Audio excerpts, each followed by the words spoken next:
Damn. Sorry.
How come it's not? God damn it.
Come on.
Hmm.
All right.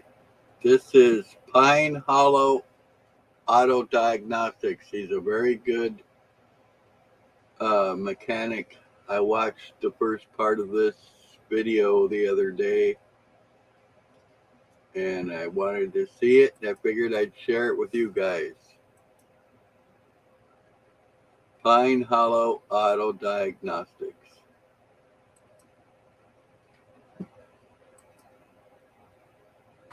Well, back to the 2017 Ford Fusion. The shop here got brand new shift knob GSM module. So let's see. We're gonna plug it in. If it doesn't blink, then we should be in good shape. Like I don't think that's normal.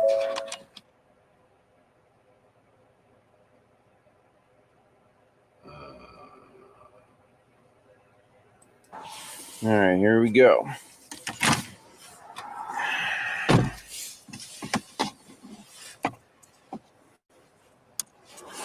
Shut the key off. Just one plug. There we go.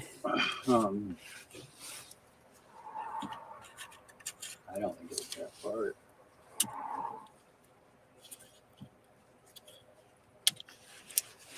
Oh no. Oh no. Yep. Oh, it stopped blinking. Let's see.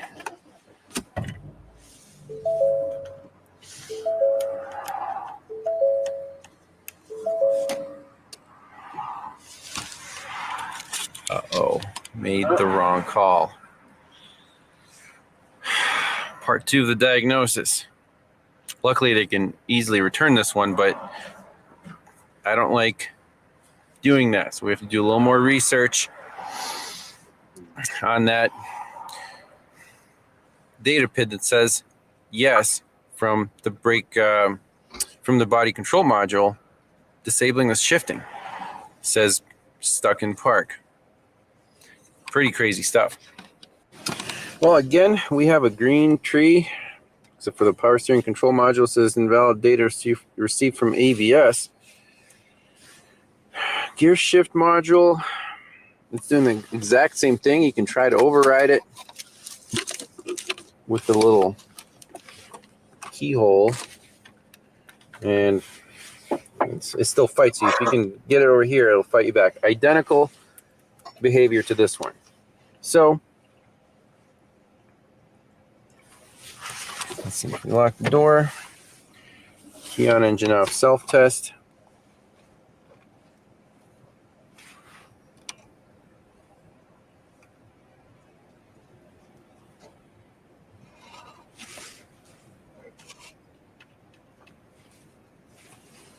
No DTCs, and data stream says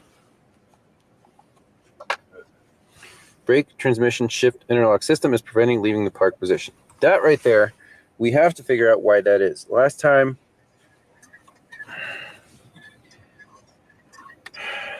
we didn't go that far because it was just the weirdest behavior. This blinking P, there's nothing about it in the owner's manual. There's nothing about that in service info. Nowhere. So I don't know. Let's look up wiring diagram, see which wire it is. We can back probe to see what the voltage is, mess around with it with a test light, see if we can shift, maybe bypass it. What the heck's going on? All right, here we go. So BTSI, that's that wire right there going to pin 12 of the gear shift module from the BCM, from the body control module. Okay, it looks like power side switched wire is telling this gear shift control module to stay in park. So that's the right pin. I actually slid the connector out, pin 10, 11, 12. Orange and blue wire. Let's put the connector back in, plug in the GSM.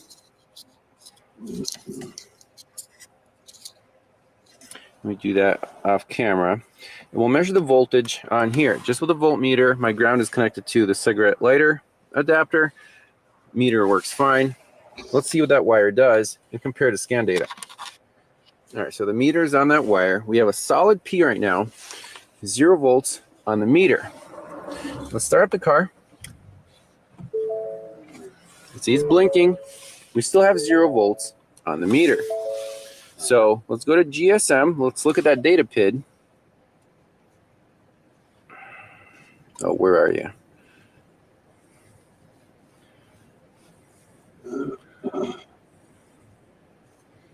Data stream. Select all. Okay. So brake transmission shift interlock system preventing leaving the park position. Yes. Now, what can we do with this wire? If it's already at 0 volts, we can easily take a test light and go from battery positive. If the light finds a ground, like right here on my meter, the light will light up. Light works. Let's plug it in to right here. So the brake transmission shift interlock hardwired input changed to no.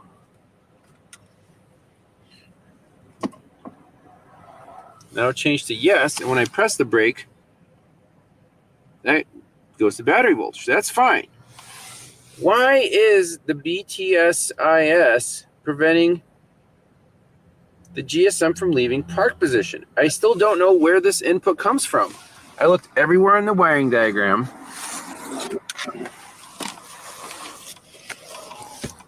Is it stuck in some, is there some kind of reset for this thing? Because they did, when the car came in, the bushing on the shifter was messed up and the synchronization was out. It was setting those original codes. They fixed all that. The the actual shift motor works fine. This thing is still not happy. Is there some? Hey Mary, how are you doing this morning? I'm watching my Pine Hollow Auto Diagnostics. The man's name is Ivan. This is the very first video I've ever watched of him that he actually guessed the wrong part. So anyway, how are you doing? I don't know how I knew somebody was in my room, but I knew somebody was here. That's why I came to look.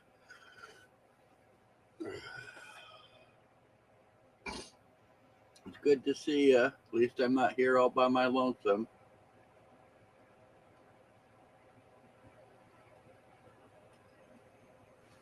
Good to hear. I guess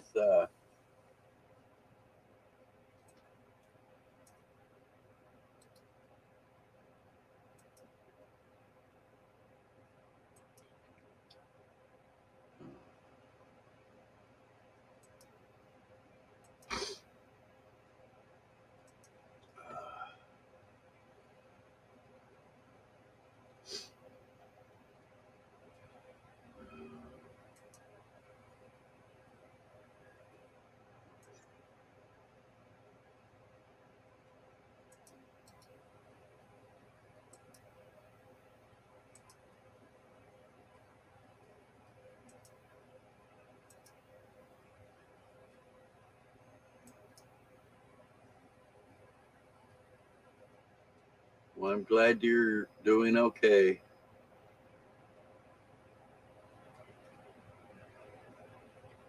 Well, I'm gonna I'm gonna go ahead and finish watching this video here. What do we got? It says we got 3 people in the room. Is anybody else gonna speak or want to come up or what? Do you want me to stop the video, start the video? Come on, what the hell, Overlap? Give me some help.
Hey, Austin, how are you doing today?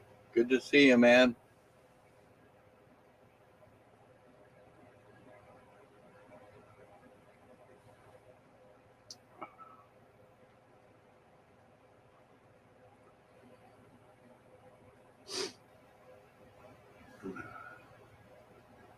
So do you guys mind if I finish watching this video?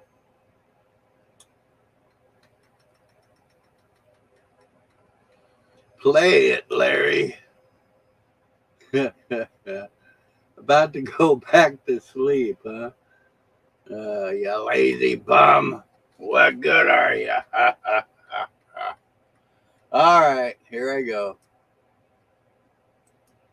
Some kind of reset they need to do to re-enable the system.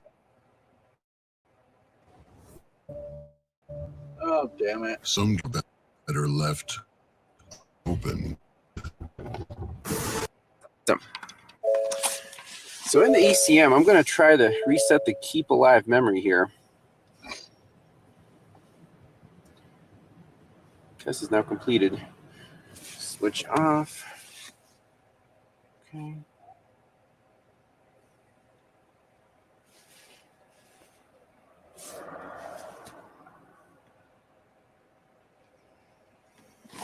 It just blinks, blinks, blinks, blinks, blinks with no trouble code set in anywhere.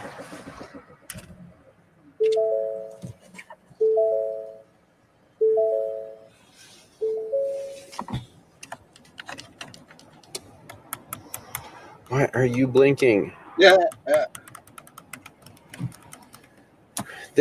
This is a real mystery. I'm kind of stumped here. What would you do next? What other inputs can you check? That's the only hardwired input from the BCM to this GSM. Where's the other data pin come from? So the only variable here that I can think of is that after repairing the cable, it set those codes. Now the codes are not there anymore, but the system is locked out because the cable adjustment was not completed. That's a scanner function. It describes it here in the OEM info.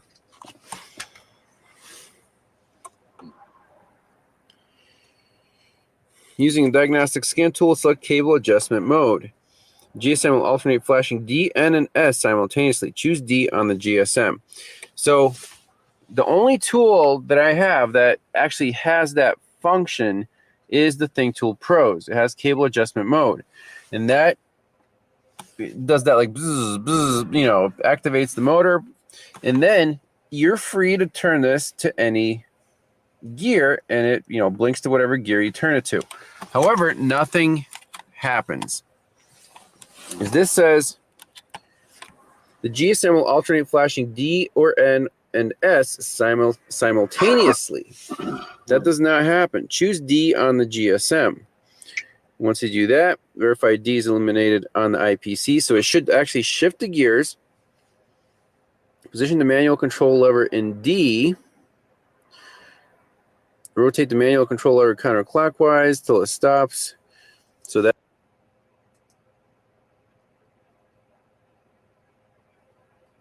Having a hard day with the dogs, are you? I'm sorry.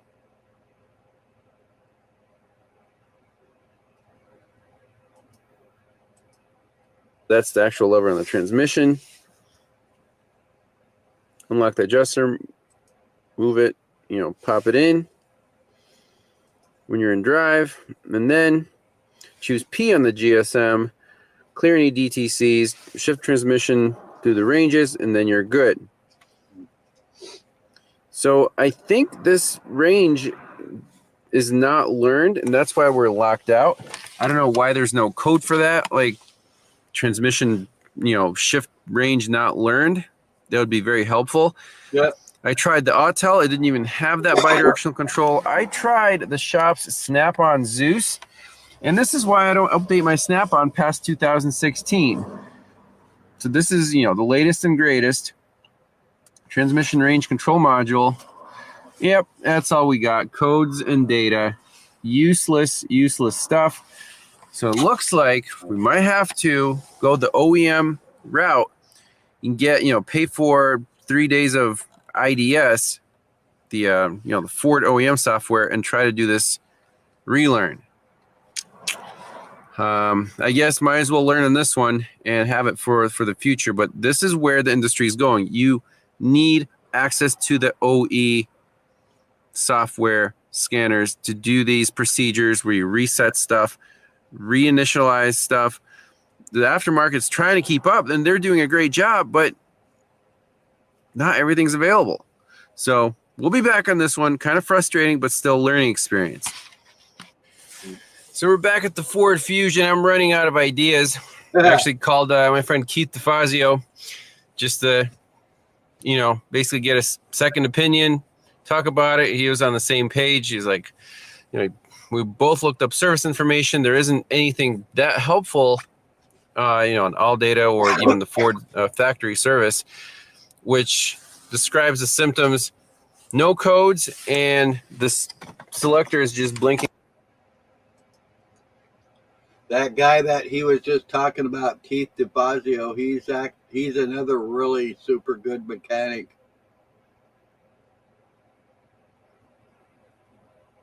Don't forget to like, subscribe, and watch Pine Hollow Auto Diagnostics.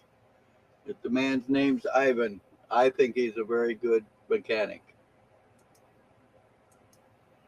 In park, like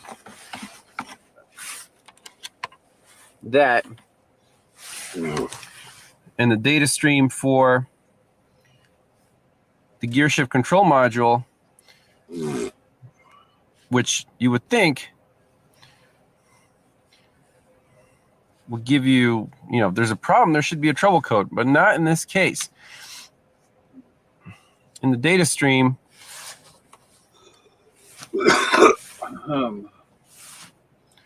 that right there, brake, transmission, shift, interlock system is preventing leaving the park position. So if I press the brake, that changes to no. That is always stuck in yes. I've never seen it go to no. I even measured the signals on the pulse width modulated wires. There are 3 wires. If you look at the wiring diagram right here, PWM1 and 3, this is the gear shift control module, gear shift module GSM. These 2 go to the TRCM, right into here, transmission range control module. That's the actual motor that pulls on the cable.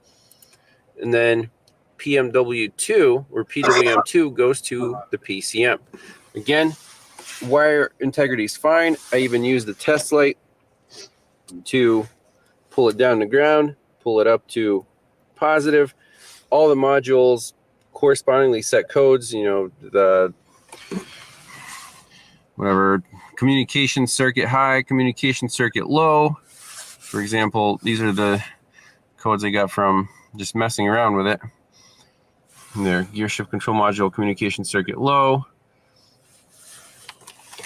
So everything checks out. There are no codes. We're stuck in park. Should we call the transmission range control module? I already missed once with the shift knob, the GSM. That didn't fix it. Yeah. So I'm wondering when that whatever bushing on the transmission broke, the plastic bushing, the transmission range control module overshot itself and something broke inside. There's a clutch, a motor, whatever. It has to pull in the cable pretty hard to get the transmission to shift, and that's just a wear and tear item.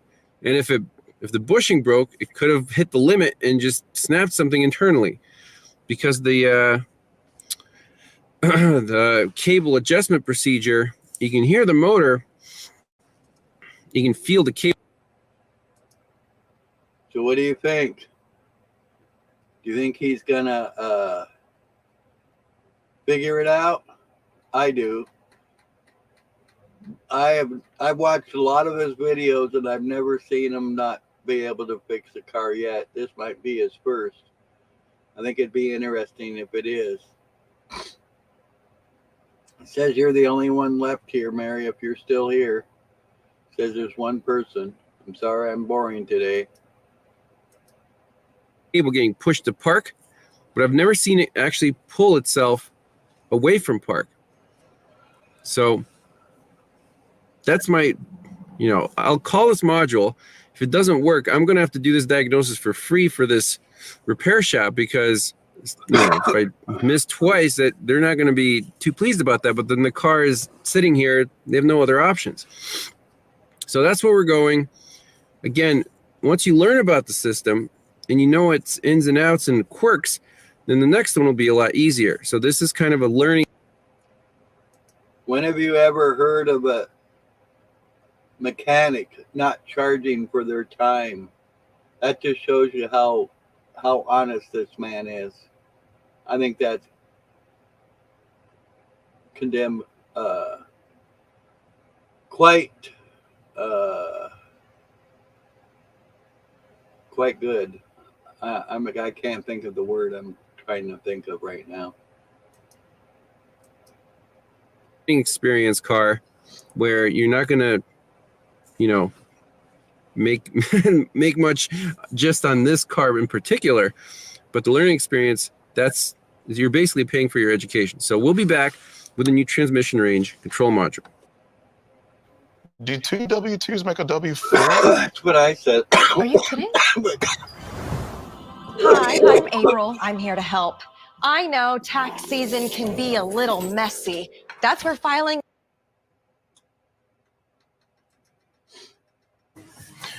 Oh, what a beautiful winter day this morning. Let's head to town, working some cars.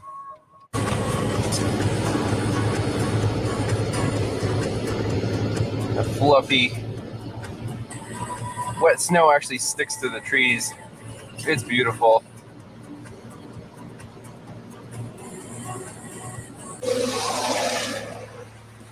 Ford Fusion. We're replacing the transmission range control module. This stupid thing, it says 45 on it. I don't know what that means. This thing's heavy, so I don't know if they're trying to just be fancy, but this is definitely not saving gas. Just to haul this stupid thing around. Definitely not reliable. Made in Mexico. Oh yeah, they're all made in Mexico. So let's pop it in, cross your fingers that it works. It's the only other thing that could cause our issue. You have to remove the fender liner, get to it from here. Not a big deal. Hopefully it works. For over a month, damn. All right, so I just kind of half put it back together, plugged it in. This is adjusted. Let's see what happens when we press the button.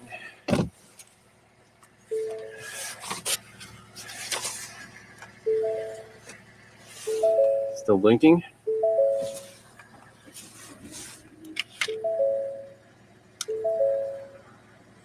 It works. It works.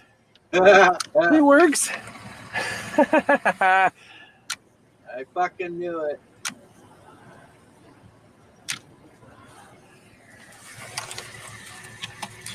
Unbelievable. No trouble codes. It wasn't the knob. It was the transmission range control module. I can tear the old one apart. Thank goodness this car's fixed. Really, probably the most stupid, useless feature on a modern car. This shift by wire nonsense. I mean, fly by wire. That's funny too, because when the very first video, what?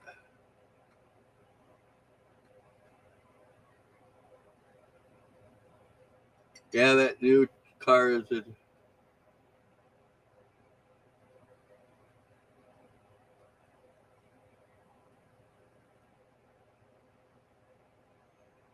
you had kind of the same thing happen to you, huh, Moose? I thought you said you weren't going to be here in the morning. Damn it! You getting yourself in trouble?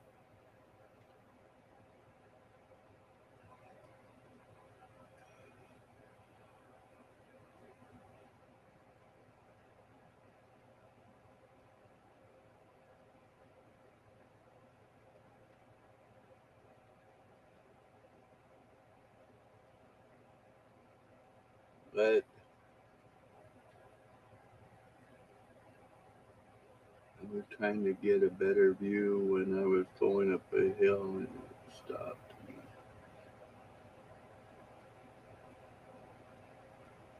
All right, man, just checking on you. I'm going to go ahead and finish the video, and then I'm going to come in and talk to you. Once again, this is Pine Hollow Auto Diagnostics. The man's name is Ivan. Like, subscribe. And there's the third one. What's the third thing? Like, subscribe, and follow. Isn't that what it is? I don't remember. Okay, that's fine. They got that mostly reliable, but when these things start coming out, Oh. this is garbage. It adds weight to the car. It doesn't save any space. What is the point? Unbelievable. Anyways, this Ford's fixed. Thank goodness. And we'll see you next time. Bye-bye. Bonus footage.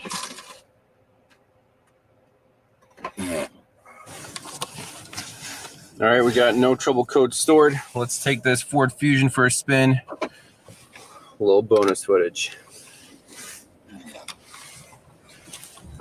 First time it's moved in probably a couple months.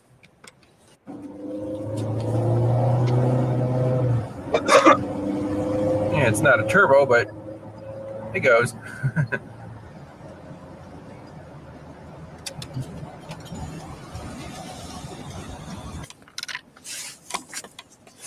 Let's see if we have the door open. And the seatbelt unbuckled. It shifts to park automatically.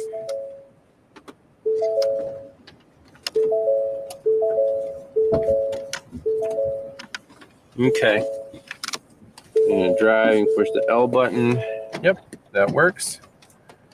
All right, hopefully it'll last a while. So I think the failure here was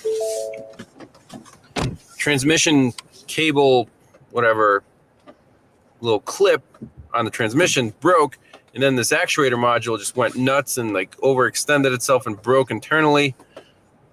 Maybe I'll tear the old one apart if in my shop, but these new cars, never a dull moment. So a little more bonus footage. I wanted to check with the scanner with the new TRCM installed in the gear shift module data stream.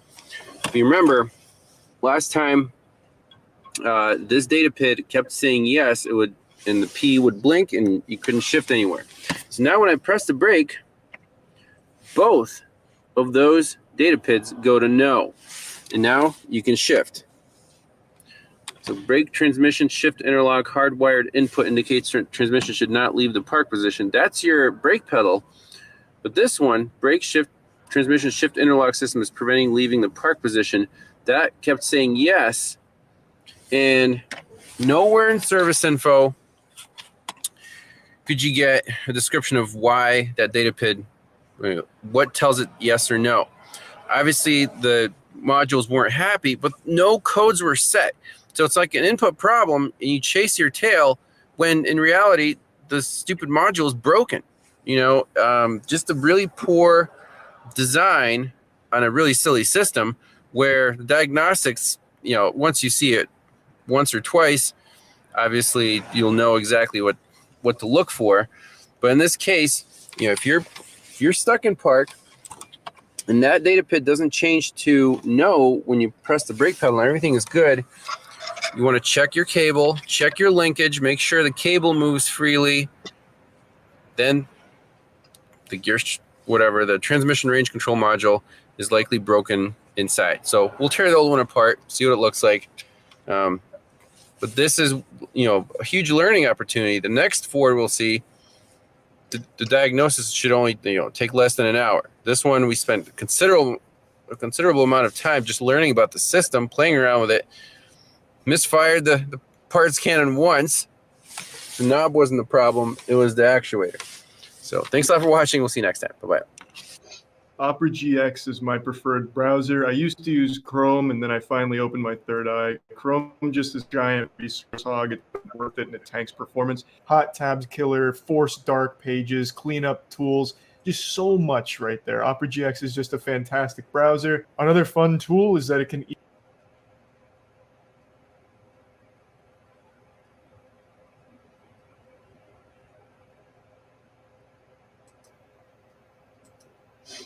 All right. What did she say? Hey, Sly, how are you doing this morning? What did Wolf Lady say to you?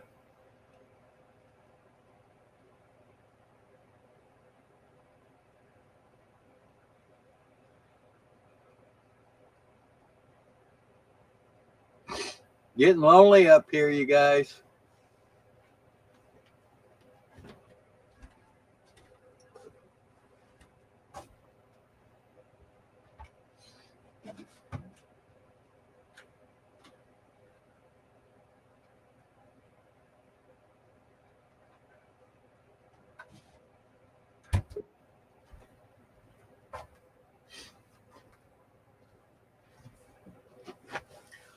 Here we go. Larry. Hey, you. What's up, Larry? The sky. The sky. Hey, bud, you want to say hi? Say hi, Larry. Hey, I haven't seen you for a while. How you doing there, bud? Hey there. Good. His daddy is sitting next to him. Right on. So I was talking to Vince yesterday, and I want to connect with you to talk to you about that company that you were talking about for solar panels, but you got to buy them like by the pallet or something you were talking about. Yeah. Well, I know one place, actually maybe two places. I believe one I know for sure you have to get a pallet of them. The other one, I believe you have to get a pallet of them at a time, and it's usually, I think, in like $2,000 or $3,000. What are the watts though? Do you know what the watts to the panels are? I think they're 300 or 400. Yeah, those are the ones we're looking for. So have you dealt with those companies? I haven't bought solar panels from them, but one of the places I bought batteries from. Oh, no kidding. Do you like the batteries? Oh yeah, they're I found out about this company through this other guy I watch on YouTube, and okay, they originally were an alarm company. They put in alarms and stuff like that, Uh-huh. and they found out that basically they were too small and they were getting eaten up by the larger companies because of their advertising and shit. Right. So they, invested a lot of money in stuff, and one of them was batteries, because in your alarm systems you have to have a battery backup for if your power goes out. Right. Well, they had all these batteries and they didn't know what they were going to do with them, so they decided to start a battery recycling company, and they've been doing it probably, I don't know, 10 or 15 years now. And one thing I really like about them is I'd say probably at least 90% of their batteries, when they get them in, they'll actually test them to make sure the batteries are good. Mm-hmm. They'll run them through different cycles and do different tests on them. And when you see the listings, they'll tell you exactly, if they believe they're good or not good, or tell you, that it's a roll of the dice or something like that, It's like a So secondhand battery shop? Well, the thing is some of the batteries have been used and some of the batteries haven't been used, but like in the medical field, all your electrical, like your heart machine, your ventilators, all that, they all have to have battery backups too in case the power goes out, so that machine keeps working. Well, in the medical field, they only can keep the batteries in the machines for a year. After that year's up, doesn't matter if they've been used or not, they have to replace them. So then they buy those batteries from the medical field, and then check them out to make sure that they're still good, and then they'll resell them to you. And I always lean towards the medical batteries or the server rack batteries, because when they go into those fields, they have to have I think 10 different certifications to make sure that they're safe, like UL listed and all that. They have other certifications that have to be on those batteries. And I bought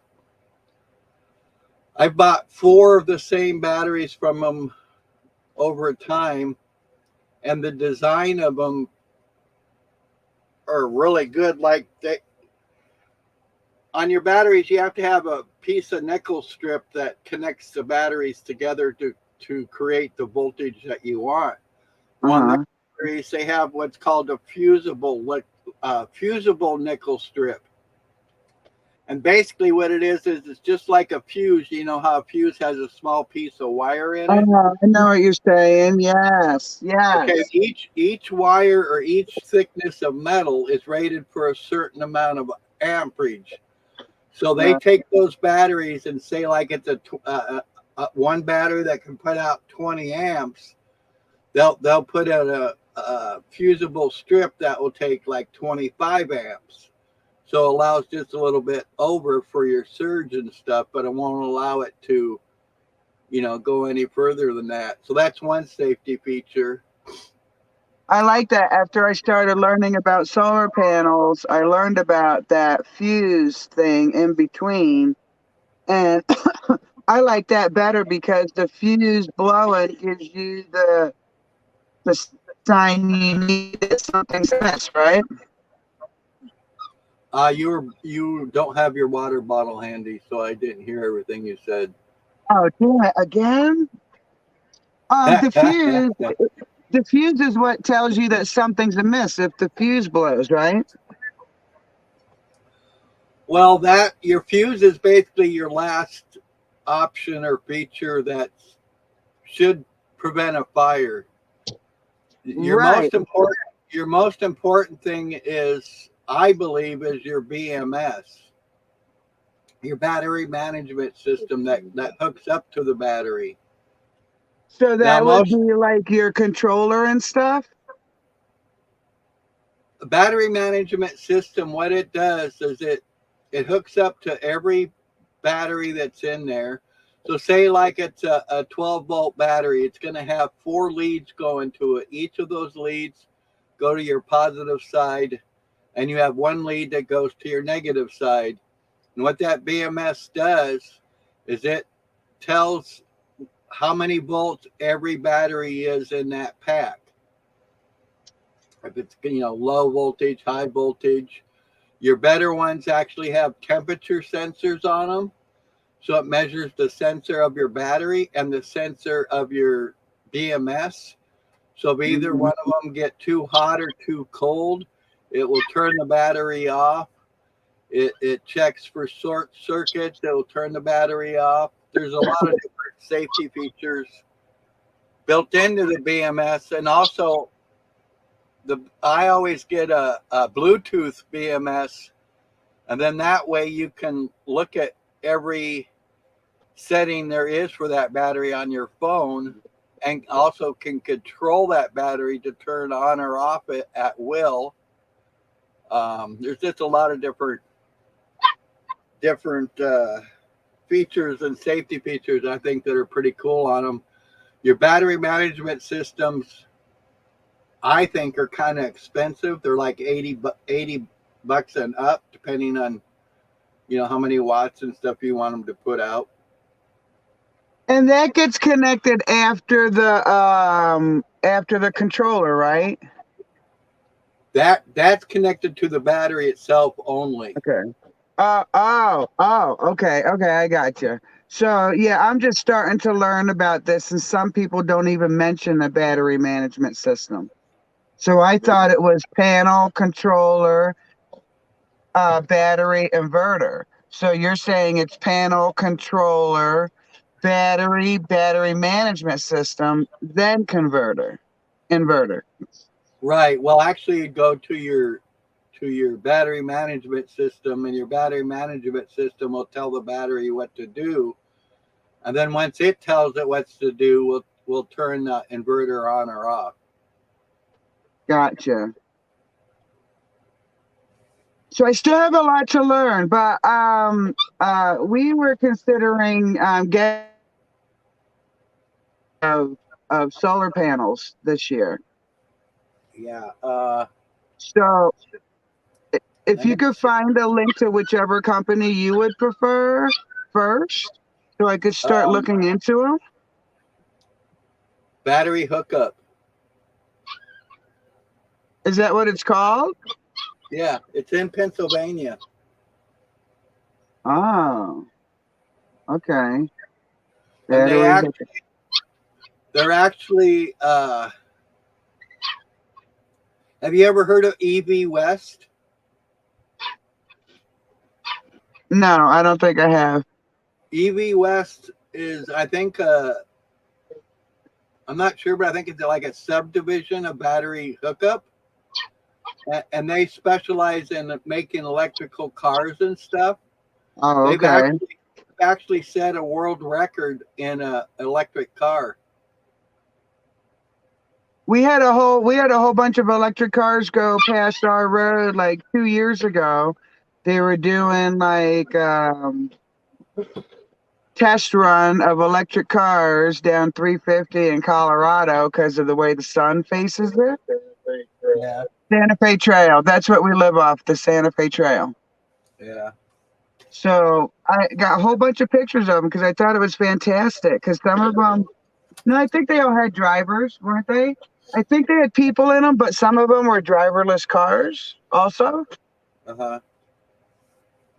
Now, there's another place.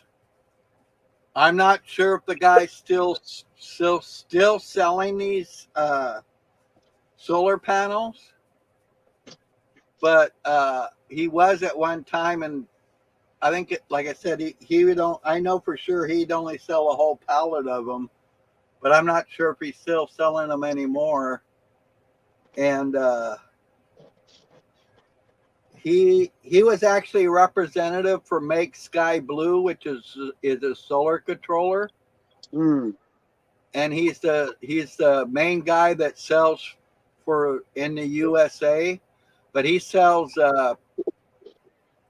solar panels and batteries and stuff also. I think the battery, you could probably get a better deal through battery hookup, or maybe this one other person than there. But the solar panels, I know he had at one time were like 400-watt panels. They were all used panels, but he would guarantee them, to be good or whatever. Right, right. And that's what we have, like a 340-watt panel right now. But we need many more of them to do what we want.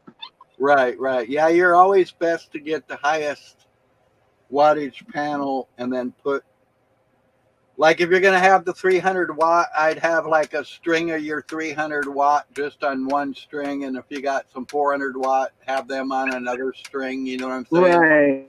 Yes, yes. Well, our plan was to not connect the buildings, so the house electric wouldn't be affected by the garden electric. You know what I'm saying? It's Like running more systems, but it's guaranteeing us that even if one system goes down, we'll still have energy in another system. So basically you're saying every building you have is going to have its own inverter and own solar and own Yep. battery? Yep. Okay. Yeah, because too much problems comes with the connection thing. You know what I'm saying? Yes and no. A lot of it's in your design. Well, since we're not electricians, I'm gonna go the straight and forward route and just, the buildings that don't need a lot of yeah, for real. Well, Do something actually, about that fucking puppy.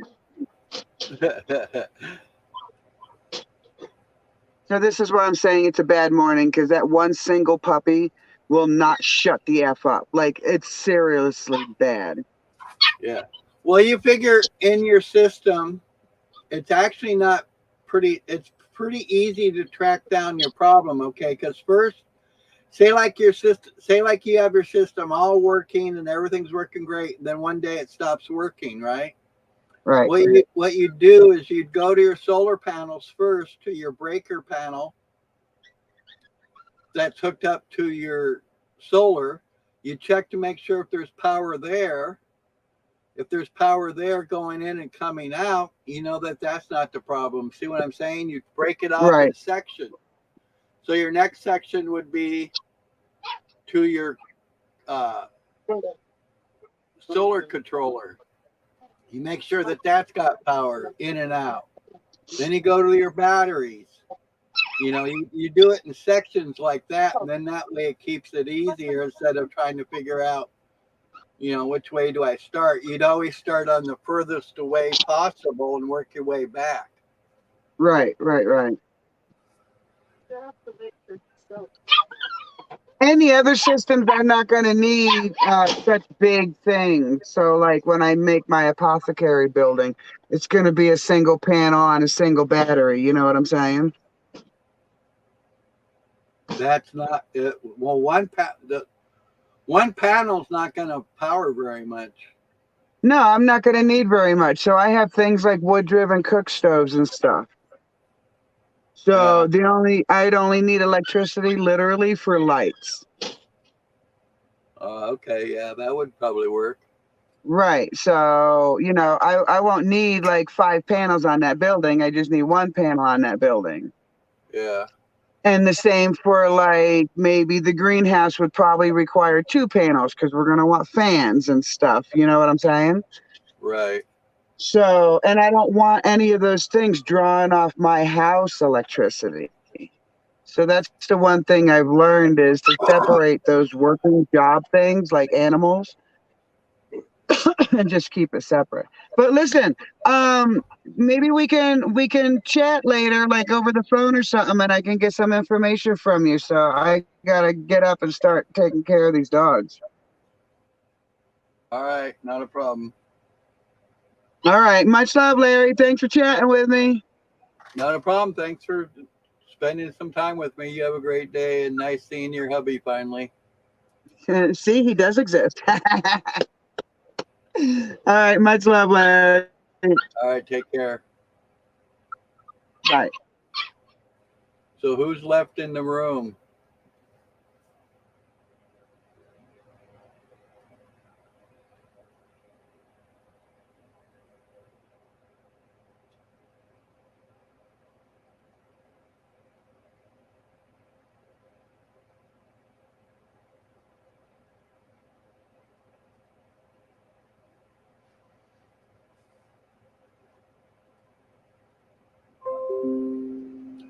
Just you and me, huh? Where'd Sly go?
So what you got planned for today, Moose?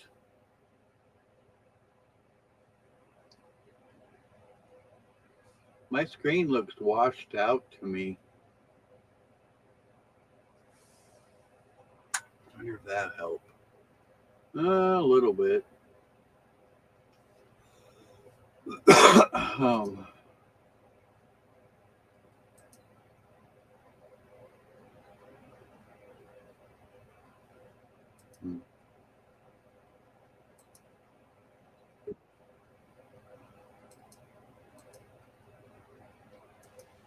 The hell, you better get the hell out of here. I can't leave you up here by yourself. The girls are outside right now, taking the dog out. Oh, you can do it. What do you think of the boundary I got? I think it's cool. I think it's cool. Lady Wolf did that last night. I think it's a little psychedelic.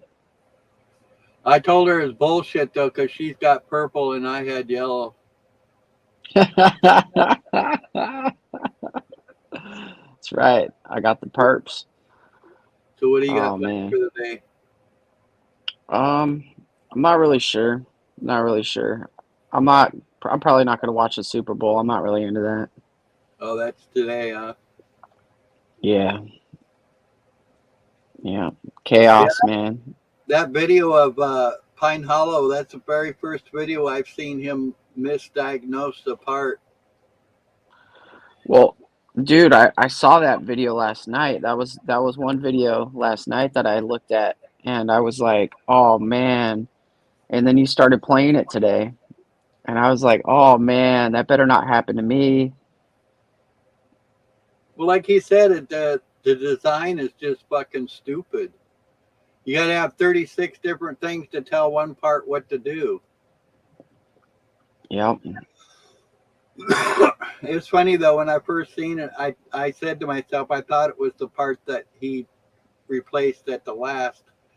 I didn't think it was the knob, but he thought for some reason it was the knob, and he bought the knob and it was the wrong part.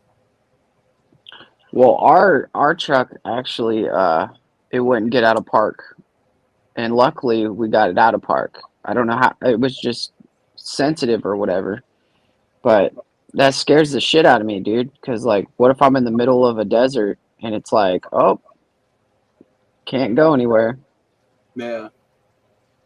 There's been a few times like when I've had my wheel cocked, hard all the way one way, I couldn't like turn the key or something, and I'd have to, jiggle the wheel to get the key to turn. Yeah, but you could still do that, you know. You could still jiggle the key and it Still, works, but it scares you though. Still, yeah, it does. My second car was a Firebird. It was an old Firebird that what year? my dad had been working on. What year? And it had like it was a 91. Not that old then. It had the T-tops and all Right. that, and Bandit car, huh? yeah, yeah, it was cool. I mean, it was all white and it had bullet holes in the back, and The stickers not really are real bullet holes. it's not really bullet holes, but they were Stickers. like metal. Stickers. No, it wasn't stickers. It was actual holes in the car. I think they Oh, somebody like punched through it with some like iron rods or something, maybe to pull it out. I don't know. I don't know what was happening, but it did have holes in it. And Yeah. I remember I was going out on a date one day, and I go to start the car, and nothing, no, like it just did not start, man. Jiggling the thing, and I'm like, come on, and it just the electrical or whatever, it just didn't start. And I called my dad up, and I'm like, Dad, I need you to come over here. I need you to help me start this car. It won't start. He gets there, and all of a sudden it starts.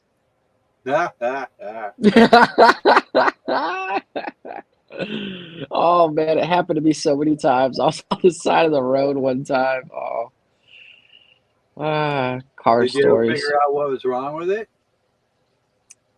No, we got rid of it eventually because it just got worse and worse. Ah. And he's a mechanic of 50 years, so he tried everything to fix what was going on, and he just couldn't figure out what it was. Yeah. That's the problem with these new cars. Like, I've watched Ivan so many times. Oh, this car was at the dealership 6 times, or this car was at the dealership for 3 fucking years, and they couldn't fix it. Or like Yep. this one, they said that he worked on this Mercedes, and the shop told him that they believed it was the wiring harness, and the wiring harness was going to cost like $10,000.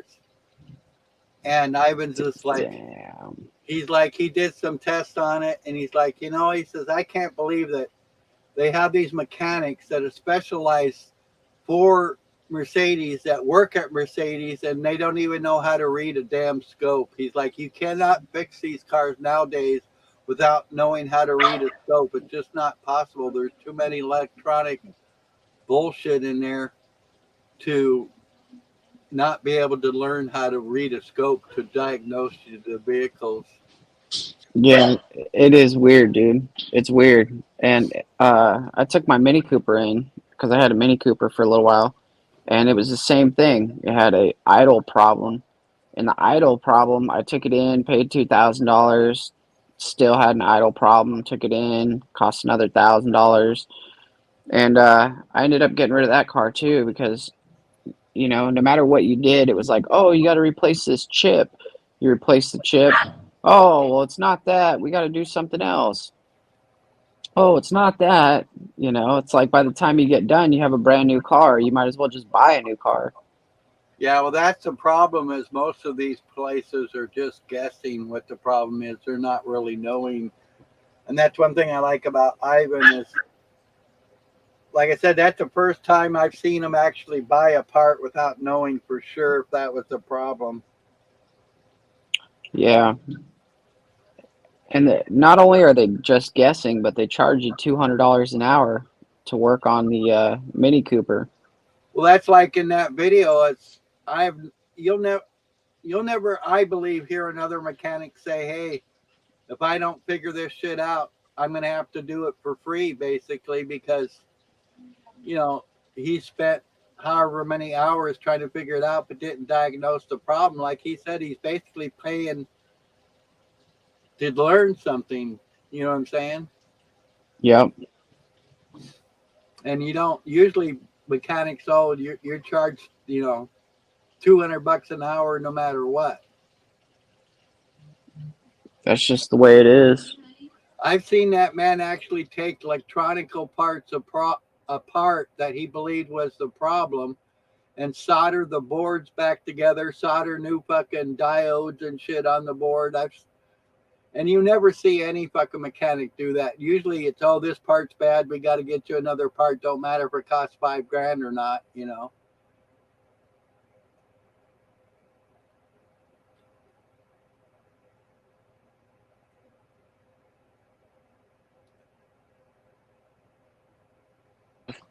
Beautiful up there. This is my neighbor Cindy right here. Hey, I got a wet head because I just got out of the shower. Wet, huh? Hey, how are you doing? Good. We're good buddies. No bad days in Mulegé. There you go. Yeah, and here, Shut that water off. She's got a leak. There's water going everywhere. a leak where? Deborah's house, Oh shit. and her renter, the guy's gone, and the lady's down there by herself. Oh Jesus.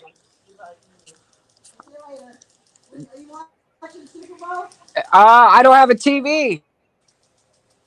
We don't have cable. Where are you going? I don't know. I'm going Hoyters. I'm going down to Posada for brunch, and then I'm going Hoyters. So I get one, and then I'll figure it out.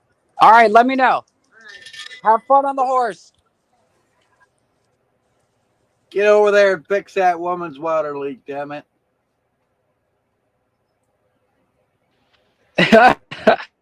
Get over there and fix it. I don't know anything about the house she's going to, Larry. You don't need to know about the house. You need to know about fucking plumbing. I don't know. I know hardly anything about that too. But Well, I'll tell you what. It comes from the faucet. It goes down the drain into the pipe, and then the pipe leads to where it goes to. yeah, There. if she now you can't, know if she can't fix it, I'll go down there. Now you know everything you need to know about plumbing. So there. If it's clogged, it's clogged. I'm out here watering my plants. Good boy. Yeah. Yeah. Sly's all pissed off with me again. Why? You know, because I'm always doing something stupid to piss her off. Now, but the biggest question is she right? I don't know. I mean, not about. I don't really think that, like, you know, I don't think that there's a problem with me going wherever I want to go as long as I'm conducting myself appropriately.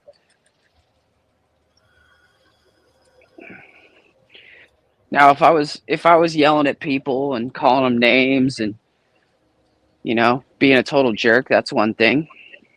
Well, like I said, I think,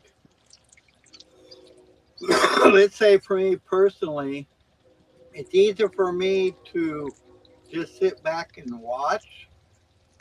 But if I start to participate, then I get sucked in. You know what I'm saying? Yeah, I totally get that. So I think, But I like to think give you myself a need to- challenge. And but you got enough challenges for one. Two, I think that's true. I think you need to decide what is the best thing for you and yours at that moment. Because there'll be times in your life or through your day that, you know, you can handle more things than others. Say like there might be a day Right. where you can participate, and if you feel yourself starting to get sucked up, you have to look at that and you know, get yourself away from it. But then there's other days you're gonna be able That to. you don't go at all. Like I get that. Like I had some time, I had some free time. I was in a great mood and stuff like that. And I wasn't doing anything to harm anybody. I was just making it known I'm coming back on the streets. And you know, I did a live yesterday for a couple hours. Yeah, And I saw that about an hour or so of it. and there was nothing wrong with that, you know. I could have cut it a little early because it got a little wild, but that's the thing, dude, is like I don't know. There was some words said to me over and over that really, I don't know, pissed me off. So instead of engaging her, I just let it go. I just ignored it. Right. Because why am I Like I gonna said, engage in that stuff? a lot of the things I believe is the problem. Like, let's say I could see something that might be happening with you, but I could be way off base because I don't know your mental disposition that day. Like I said, every day I believe we have, we're stronger than other days, basically. And you just need to really, like I said, to figure out, what's the best thing for you. Like I said, if your time's going to be better spent, you know, in that environment, or is your time going to be better spent with you and your family type thing? You know what I'm saying? Definitely. And if they're not around though, then it's fine. And if I'm in a good mood, it's all good. Um, I'm watching there's a sprinkler across from us, and it's been going on all night. And now I'm watching the hummingbirds are playing because there's a bunch of puddles everywhere. And so there's like 20 hummingbirds just flying around the sprinkler, playing in the That's, water. that's cool. I wish I had a zoom camera for this. Yeah, I want to get like a GoPro or something someday.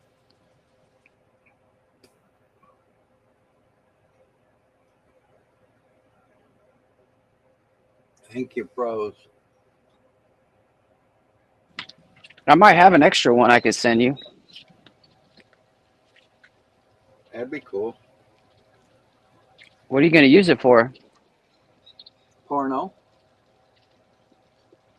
Well, if you start the OnlyFans channel, we got to, with the ribs and all that, you got to let me know. I'm a rib man. Well, I didn't say anything about showing anybody else but me. Well, I didn't say anything about showing you either. I just said ribs. If you got ribs, if you're showcasing the ribs. I got ribs for days, and some fat to boot.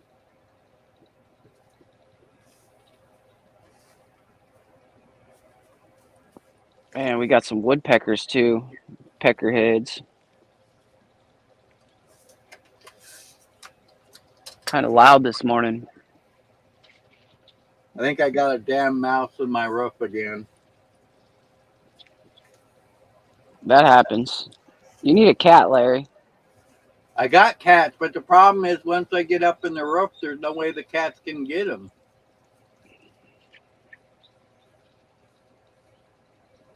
Well, I don't understand how they get in the roof of a camper. Because you got walls that lead up to the roof, right? Yeah. So they come in somehow through the bottom of the trailer, and they only need like a silver dollar size hole. And then once they get in that hole, they just weave themselves around the walls, and then they just climb up into the ceiling. Man, that's annoying. Yeah, I have to get some more. I think there's still some more poison up there, but I think I'm going to put some more up there. What I did last time is I got, speakers up in the ceiling. I took all the speakers out and put, some poison up there and stuff. I don't like using poison, but it's better than using those sticky traps.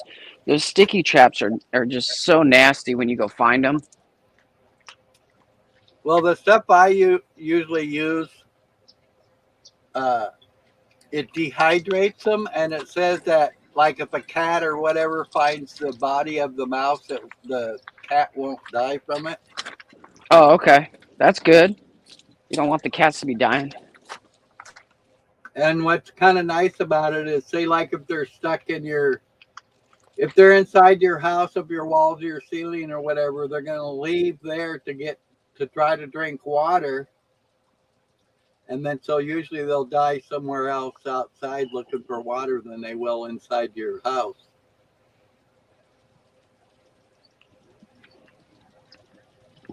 Well, that's good. You don't want them dying in your house. Then they smell. Well, Oh, that's what I was afraid of for a long time was them dying up in the roof and then me smelling them and shit. But I had them up in the roof for like 2 years, and then they've been gone for about a year now, and now one or two just came back. So those little rascals. yeah, I got a part I gotta finish fixing in the front of my trailer that I took apart a while back, but I haven't had the money for the wood and shit to fix it.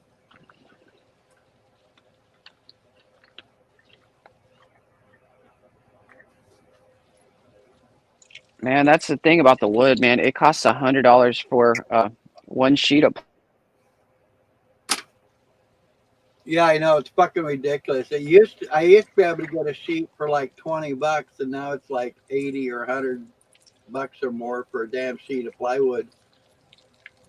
So figure even a small little 10 by 10 shed is going to cost you like $1,500 to make yourself, just because of the wood prices. I know. I was thinking about making a shed. You know, I really need another one for a lot of different reasons, but I just can't afford to make one. I'll be right back, man. Alrighty. So we're out here. We're watering the huge rosemary bush I got. Started as a little tiny thing. It's pretty cool. I got a pepper plant right here. Has some of the hottest peppers.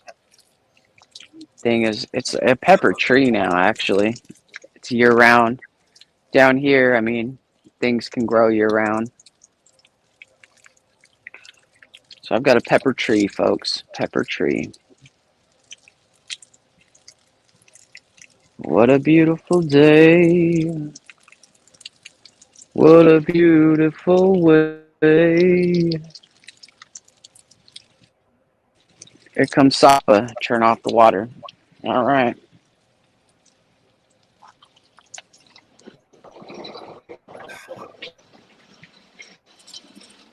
And that's the end of the water for today. Nothing wrong there, though. Nothing wrong there.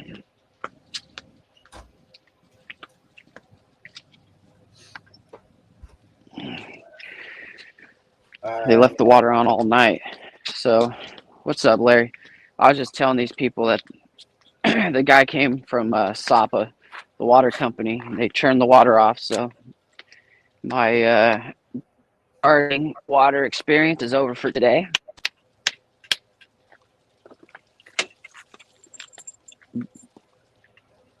See, that's the thing. That's another thing about down here. A lot of people would never be able to adapt to, you know, or they wouldn't enjoy it, is because, you know, there's a lot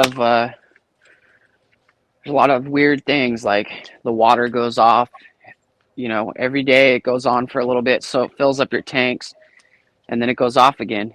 People get pissed off. And it's like, well, that's how it works, because they turn our water off so that way they could have full pressure to somebody else.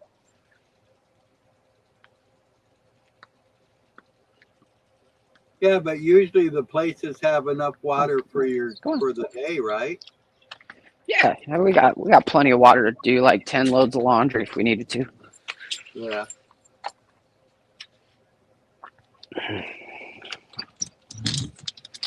And we got plenty of water to wash the dishes and stuff, and you don't drink that water. Sop already came. Everybody knows you don't drink the water in Mexico. Well, actually, that's not exactly true. We could drink the water. We could drink the water that comes out of the tap if we wanted to. When I first got here, for the first year or two, I drank the water right out of the tap. The only problem is it has a lot of calcium. It comes from a mountain spring, and so there's a lot of minerals in it. And I figured I don't really need all that extra calcium.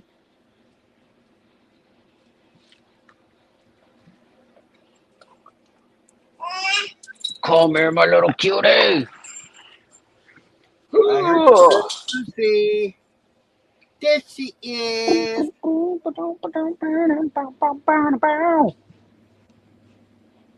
It's funny, man. You can see that she recognizes us now because every time she sees us, she gets a big smile.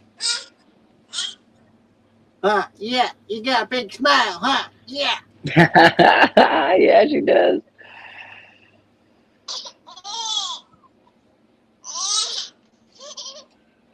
That's like a couple days ago, I had to go get some mail from one of the neighbors. I guess number 1 and number 5 look exactly the same, but I don't know.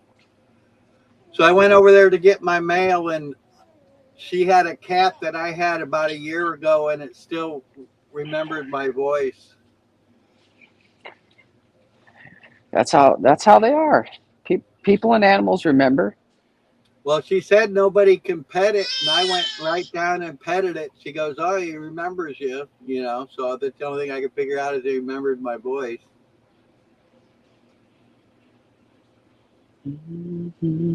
Poor cat got tore up. It's one of its eyes is kind of messed up, and I think its back is kind of messed up from all the different cats that got fights and whatever.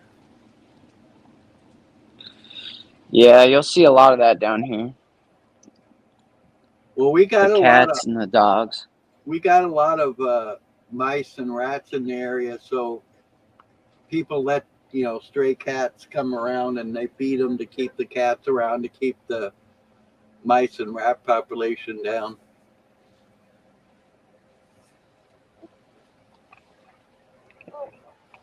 My neighbor's dog catches mice every morning. Oh yeah. Goes into the field and then catches a couple mice. It's kind of interesting. Yeah. What is that? A peach? I mean, a plum? She likes it. She's liking that plum life. Here, let's throw one more in there. Come on. Boop, boop. There you go.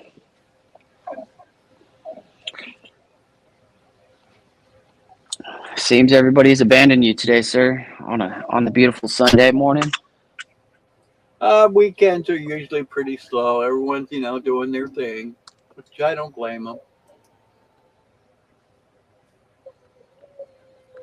See, that's one thing that I think is kind of funny with me is that I'll have a lot of people, apologize or whatever if they don't show up. I'm like, fuck, you got your own fucking life,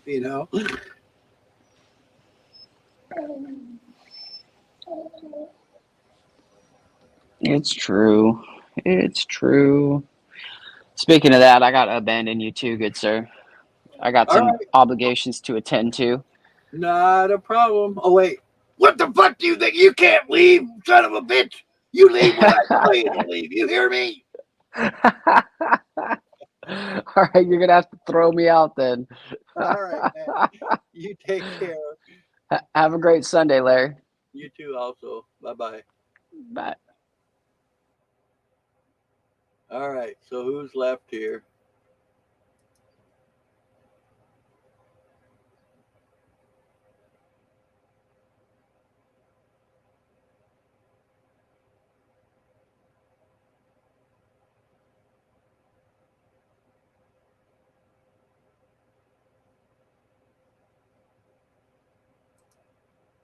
Well, whoever's here, you going to speak with me, or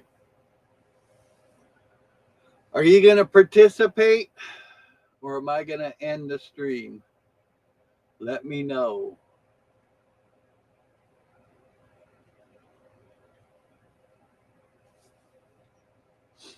Kind of cold in here this morning. Now there's no people. That's funny. What the fuck?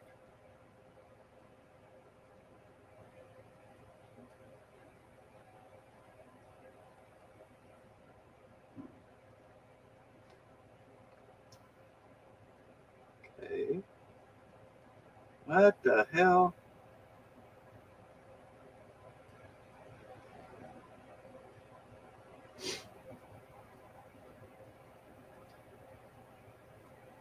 The fuck?